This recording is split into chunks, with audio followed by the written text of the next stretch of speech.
Today, first of all, I'm the new weed scientist with Ag Canada, just down the road here, so in Lethbridge. And today I'm going to be talking about wild oats. Wild oats are the biggest weed problem across the prairies right now, mainly due to herbicide resistance. I mean, many farmers are having difficulty managing wild oats, and obviously herbicide resistance is an issue. So first of all, do we have any farmers in the group here? Yeah. How many of you have problems managing wild oats? Most of you. How many of you have resistance to wild oat or herbicide resistance in your wild oats? Yeah, so some. Some people don't necessarily want to say, but it's definitely an issue for sure. And wild oats are very important, especially because they're difficult to manage in our cereal crops because we're running out of herbicide options. So just to start off, to put this into perspective, wild oats are highly competitive, especially in our cereals. So we can see, depending on population densities, we can see yield loss all the way up to about 60% in spring wheat. So very competitive. And at population densities of about 10 plants per meter squared, we can see yield loss, or wild oat population density is 10 plants per meter squared. Yield loss ranging from 3 to about 10%, but that can range all the way up to 20% at 10 plants per meter squared. So there's two main things that depends on. First of all, obviously the density of wild oats in your field and the relative timing of emergence with your crop. So if you have your crop that is emerging ahead of the wild oats, then you're going to be seeing yield loss at those densities more around the 3% range. But if you have the wild oats that are emerging ahead of if the wild oats emerge ahead of your crop, then you're going to be seeing yield loss up in about 10 to 20%. So they're very competitive. And obviously timing of your weed management relative to seeding and getting that crop established is very important. So one of the things, I guess wild oats, just some biological information. So first of all, they're very competitive and they produce about 20 to 150 seeds per plant. But the real issue with wild oats is seed shatter, right? So usually when we're going to be harvesting our cereal crops, the wild oats will be shattered before you actually get into harvest. So you're going to be losing around 60 to 70% of the wild oat seeds dropping on the ground before you get into harvest.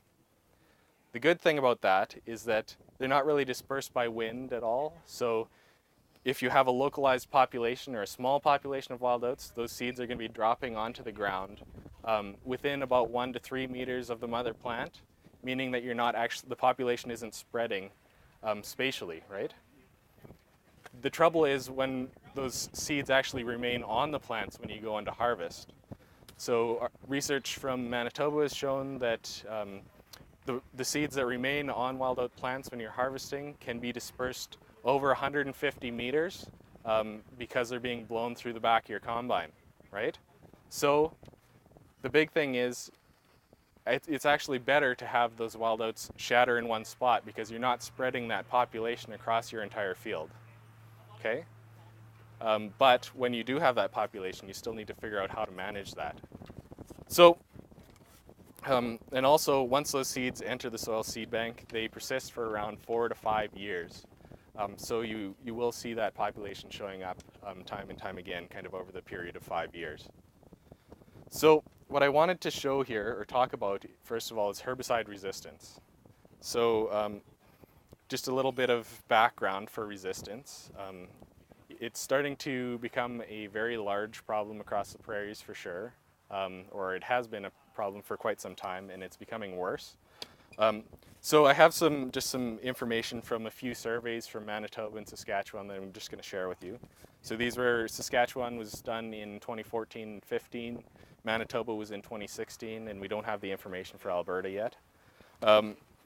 So if we're looking at group 1 resistance in wild oats, which is one of your in-crop graminicides, and it's usually the most commonly used graminicide for management of wild oats in crops like spring wheat, we're seeing incidence of resistance or resistant populations in fields that have wild oats up at about 60%. So if you have wild oats in your population in Saskatchewan, it's likely that they're resistant at about 60%. In Manitoba, that's up near closer to 80%. So if wild oats are there, they're likely resistant. Then group 2s, we're seeing a little bit lower incidence of resistance, around 32% of fields with wild oats in Saskatchewan, and then 43% of fields in Manitoba. Then group 1 and 2 resistant together, about a quarter of fields in Saskatchewan that have wild oats have resistance to both group 1s and 2s, meaning if those populations are blanket resistance to group 1s and 2s, there's no in-crop herbicides left in your grassy crops like spring wheat. And then in Manitoba, that's actually up near 42%. So these numbers have increased dramatically even over the last 10 years, and they don't seem to be slowing down anytime soon. So this is really becoming a problem. The other thing is group 8 resistance or trilate resistance. In Manitoba, the incidence of group 8 resistance is about 11% of fields that have wild oats in them. So we've found populations that have cross resistance to group 1s, 2s, 8s, 14s, and 15s. That population was from Manitoba, but it's common to have resistance to both group 1s and 2s for sure, and then sometimes group 1s, 2s, and 8s. So what I wanted to show with this demo is to focus on group 1 and 2 resistant. And in each tray, I've seeded what we think is supposed to be a susceptible population on with your right-hand side of the tray, if you're looking at it. And then the resistant population is seeded on the left. Okay? And that's in every tray. And if you go down each row here, this first row is a population that is supposedly highly resistant to group 1s. The second row is highly resistant to group 2s. And the third row is supposed to be highly resistant to group 1s and 2s. Okay? Then, so first of all, these were seeded, or they were sprayed last Monday. So we're about almost a week and a half into it, so we're not going to be seeing complete control at this point. But what we're looking for is just injury symptomology, right? Now across the front here, we have 5 different herbicides that we've used. So first of all, this is our control. So these trays were not sprayed with anything. We shouldn't be seeing any injury there. Then we have our 3 different chemical classes within our group 1s. So here we have a FOP, or we used phenoxyprop. Then we used tralcoxidin, which is a DIM. Then a DEN, which is pinoxidin here. Then our group 2s, we used mazomethabenz and flucarbazone. So we have the three chemical classes, 1 herbicide from each within the group 1s, then 2 of the chemical classes within the group 2s, 1 herbicide from each. And I've tried to highlight 4 of these trays should be highlighted with this yellow tape. So this population was deemed highly resistant to this herbicide specifically in the greenhouse. So before I seeded these, Hugh Becky had actually tested them, and this is the herbicide that he used to test them. So this should be your resistant population. This is our supposedly susceptible population that is showing a little bit of injury, but it's still up in the air whether it's susceptible or not. How did you source the susceptible seed again? From our field trial. So it's not tested. We've used different herbicides in it before, but we don't know for sure that it's completely susceptible. So it's kind of a gamble. Doesn't look like it. No, it doesn't look like it. So that just goes to show how bad of a problem it is. Yeah, exactly. I was hoping to use that as our susceptible check, but apparently not. So here, the group 2s were tested with this herbicide, and as you can see, it's very difficult to tell any difference between your susceptible or your resistant there. But it's possible that we could see some symptomology showing up over the next couple weeks because these are a bit less than a week and a half in, right? But if not, then our susceptible is also resistant to group 2s. But what I wanted to show with this is we have 3 different group 1s here. Here you can see symptomology on your susceptible population, and you can see a certain level of resistance in our supposedly resistant population to group 1s, right? But if we're looking at a herbicide like pinoxidin, you can see injury on both, right? So even though this population was deemed highly resistant to group 1s, it doesn't appear to be highly resistant to all group 1s. So you can have resistance to specific chemical classes within each group, which is obviously shown here because pinoxidin is a group 1 herbicide, right? So the story here is that even though you may have, or you have a population that's deemed resistant, it might not be resistant to every chemical class within that group. So there still could be options left. So what you want to do is you want to use only that herbicide. No, that's definitely not what you want to do. Double rate every year. No, don't do that whatsoever. What you want to do what you want to do is obviously rotate your herbicides, right? So you want to be rotating between group 1s and group 2s if you don't have resistance yet. But you also want to be rotating your post-emergence in-crop herbicides, your 1s and 2s, with some of your pre-emergence herbicides, which we're going to be showing over here. So if you do have blanket resistance, which many populations are now showing that they are turning out to be blanket resistant, we're still seeing here, we have this population actually isn't blanket resistance because we saw some injury from pinoxidin, but there are populations out there that have blanket resistance to all of the group 1s and 2s. And what you want, basically, that severely limits your in-crop herbicides, right? If you have 1 and 2 resistance, you have no other options in spring wheat and barley for in-crop post-emergence. So there are 2 options for pre-emergence in spring wheat. So that would be Preemergence triolate or triolate plus trifluralin. So triolate is a group 8 pre-emergence herbicide, which we're going to be demoing right along here.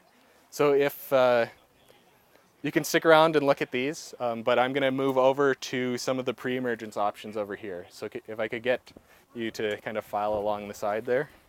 So these first 5 plots here are a few different pre-emergence options.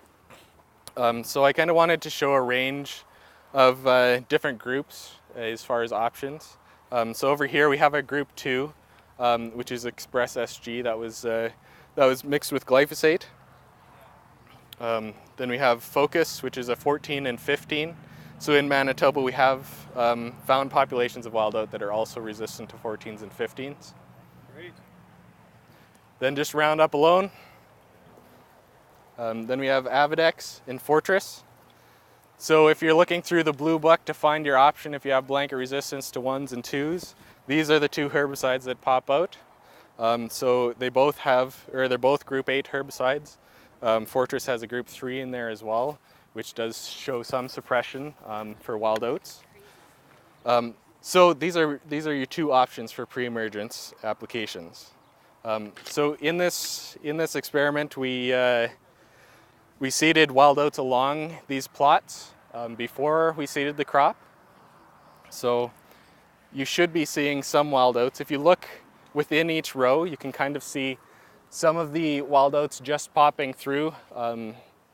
If you look, there'll be the grasses that are emerging in between the rows there. You're welcome to come into Yeah. the plots too. Yeah, for sure. Come into the plots. You'll notice the stubble actually kind of lines up where the wild oats were seeded, so if you're having a hard time finding them, just look for a line of stubble, Yeah. and then you'll actually see some wild oats. So if you're digging in, I think this, what does that sign say? This is Avidex. So the symptomology, if you're digging in here, you might be able to find some wild oats that haven't actually emerged, right? So you're going to, basically it's going to be inhibiting the wild oats from emerging. If you can find some. I should have probably came through before. That's okay. Dug some out, but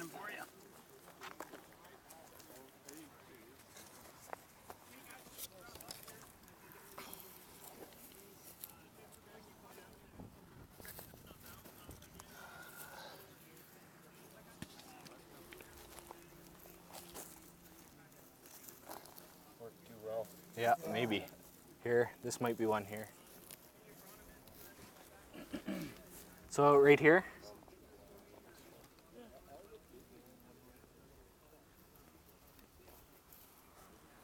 You can kind of see one right there. It just poked through the surface there. Yeah. Right? So it's escaped or it's going to get sniffed off you? It's hard to say. It's not going to be competitive, that's for sure. So do you think that it's starting to wear off or be less active now? I don't know. When this was applied, Yeah, by when this time is it starting to? Was this spring applied or fall applied? these were spring applied. So yeah, both of these herbicides are either fall or spring applied. And Supposed to be season. Yeah, that's a perfect one. I don't think it's season long. No, I'm not 100% sure on Far that. enough that the crop is Ken, when did you apply this? Do you remember? Well, probably about 2 weeks ago. It does require Yeah. moisture to activate Avidex 2. And if it's germinated and through the layer before it gets activated, then you'll have escapes for sure. Yeah. You see that all the time. Yeah. So these aren't kind of your 100% weed control, but they are rated for control of wild oats. It's just timing is definitely an issue. Yeah.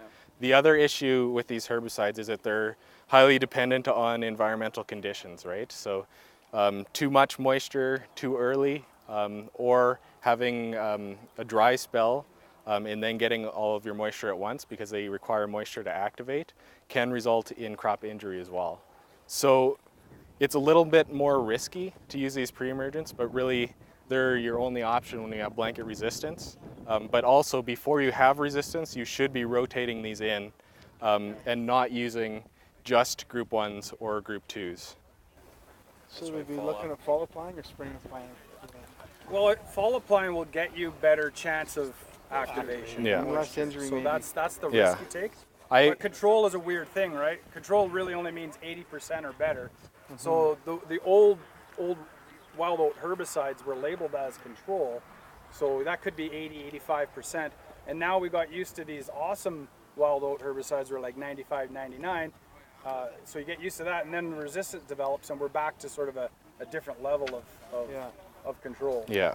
Yeah. Yeah, so the other thing I mentioned at the start, where we had 11% incidence of resistance in wild oats to group 8s, that was to trialate, which are these two herbicides here, right? Yeah. So the good thing is with Fortress is you also have a group 3, which does show suppression of wild oats as well. So really, if you're looking down the rows, I would compare glyphosate, which is I think that plot right there, to these two. You should be seeing more suppression of your wild oats in your trialate and trialate plus trifluralin compared to We Roundup. didn't have an in crop here either. No, Oh, it's actually not bad. it's really clean. Yeah. I think it's just because it was seeded later too. Yeah. So I think I'm not sure what density the wild oats were seeded in these plots, but Like 100. yeah. 100 seeds per meter squared. Yeah, but we didn't really see actually the wild oats take that well. That's kind of like the bane of weed science research is when you want weeds, they're never there. We're having a lot of difficulty with that this year. But yeah, so if you're comparing, I would compare the Roundup to trialate plus trifluralin. Then we have some more of the post-emergence options down here. Again, what I did was I just pulled out one herbicide from each of the chemical classes within the group 1s. So this axial would be your pinoxidin, which we were seeing very good control over in the demo in the pots. Then we have our group 2s, which are Everest and Altitude, and I don't know what rate these were sprayed at, but we are seeing injury from our group 2s on our wheat crop, especially from Everest here. So depending on environmental conditions at the time of seeding, if you're having too much moisture or too much heat, then you can see potential injury on your crop. And the wild oats, especially over here, the wheat should grow out of this. You might see the wheat over here in the Everest plot set back a little bit, but I was actually kind of surprised to see that amount of injury. At the same time, it's got good broadleaf weed control too. Yeah. Did you say you had focus here? Yes, so focus is, I think, down on the end. Yeah. So, the Wild Oats was cross seeded, right? Yeah. 10-inch spacings or? About that, yeah. 9.5.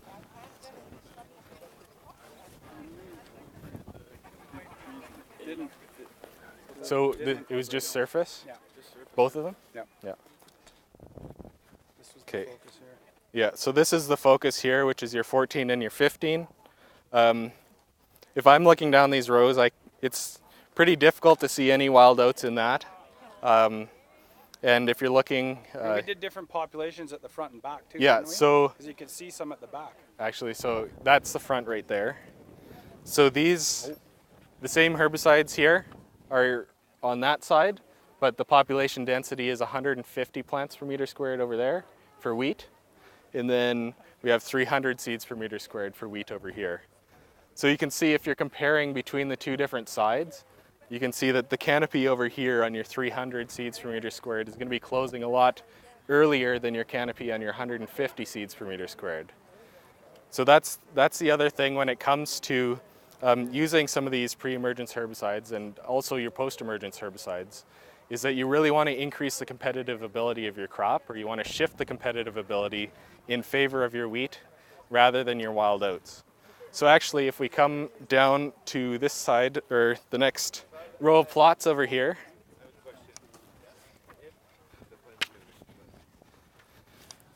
so we have 6 plots here, and what we're demoing is timing of emergence, essentially. So these first 2 plots, we have the 2 different seeding densities, so 150 seeds per meter squared for wheat, then 300 seeds per meter squared. And here we had the crop that was seeded about 2 days before the wild oats. Okay? Then over here, we have the crop and the wild oats seeded at the same time. 150, 300 seeds per meter squared. Then down here, the crop was seeded about a week later. So what I really wanted to show with this, first of all, is trying to get a dense canopy, right? So by far, can anyone tell me what the best plot is here for competitive ability? That one for sure, it's pretty clear. So this is the higher seeding rate and earlier seeding of the crop relative to wild oats. So you're going to be seeing canopy close a lot earlier here, especially compared to where it was seeded about a week later down there, right? So what a lot of research has shown is that basically if you're using some of these cultural tools like seeding rates or timing of seeding or row spacing, you can increase the competitive ability of your crop, right? That's the main goal. You'll be adding additional selection pressure other than the herbicides that you'll be using, either your pre-emergence or your post-emergence. And the other good thing is that we've shown that increasing your seeding rate in your cereals is actually profitable, right? So you're not going to be taking a hit if you're increasing your seeding rate, even if you don't have weeds there. The side benefit is that you're also mitigating your herbicide or selection for herbicide resistance, right? So if you have a herbicide-resistant population, you can actually increase the efficacy of some of those herbicides that remain, like your pre-emergence Avidex or Fortress over there, by using a higher seeding rate, using a narrower row spacing, seeding early, trying to get your crop to establish as quickly as possible. Another important thing is banding fertilizer compared to broadcasting, for sure. Are there any questions? Have you done any work with these pre-emergents like Avidex, just broadcasting it on the surface versus heavy harrows versus, I don't know, Ken probably, was this work? Or? Ken, have you done both? I actually haven't done both, but I know, I'm not sure if there's specific research, but like Bob would always do zero-till edge applications and and he found like a late fall. Don't do it too early. So Yeah. kind of into October, November actually works quite well. Yeah, I know a lot so of definitely growers. after October 1st. Yeah, right? a lot of growers have good luck with it too, but you don't want it to gas off too soon either. Yeah.